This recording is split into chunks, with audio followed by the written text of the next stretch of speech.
रंजना साही जी। राधे राधे महाराज जी। महाराज जी, मन अशांत रहता है, ये पता होने के बावजूद भी कि मन की शांति एक ही विकल्प से दूर हो सकती है, भगवान का ध्यान लगाए, जाप करें, परंतु उसी क्षण दिमाग ईश्वर की उपस्थिति का प्रमाण मांगता है। महाराज जी, भगवान का अस्तित्व हमारे हृदय में प्रकट हो, ऐसे। किसका प्रश्न है? आप हैं ऐसा आपको प्रमाण मिलता है? देख सकते हैं खुद को। आप केवल दर्पण में देखकर आप अपने को स्त्री मानते हैं, सो है नहीं, सो है नहीं आप। ये आपका ढांचा है, शरीर एक ढांचा है, ना कि आप है। अंदर घुसो तो अलग अलग डिपार्टमेंट है, मन है, बुद्धि है, चित्त है, अहंकार है, इंद्रियां है। आप कहाँ हैं? आप अपने को देखा है? ईमानदारी से बताओ, कभी अपने को देखा है? नहीं देखा ना? वही ईश्वर है जिसको देख नहीं सकते पर है।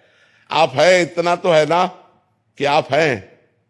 आप क्या हैं खुद अपने को नहीं जानते, जबकि आप ईश्वर के अंश हैं। तो उस महान को कैसे जान लेंगे बिना साधना के?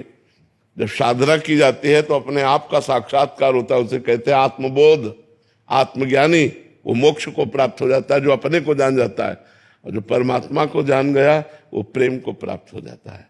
महाराज जी, आप तो संत हैं, आपको तो प्रमाण है प्रभु का भी।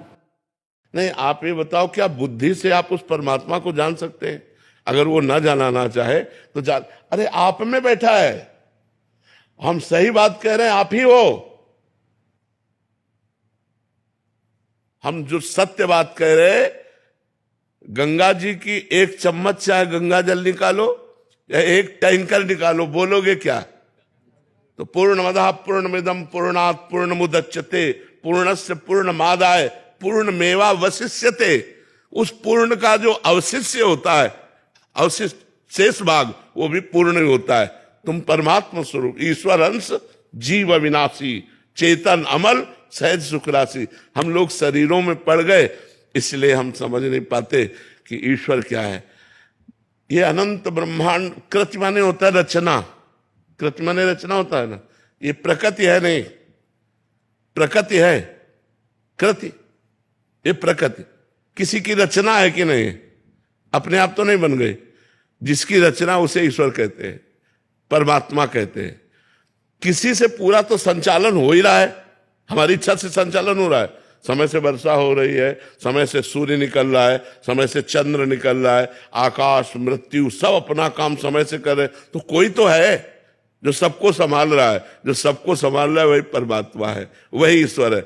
अब वो अव्यक्त है, उसके लिए साधना करनी पड़ेगी। जब तक साधना नहीं है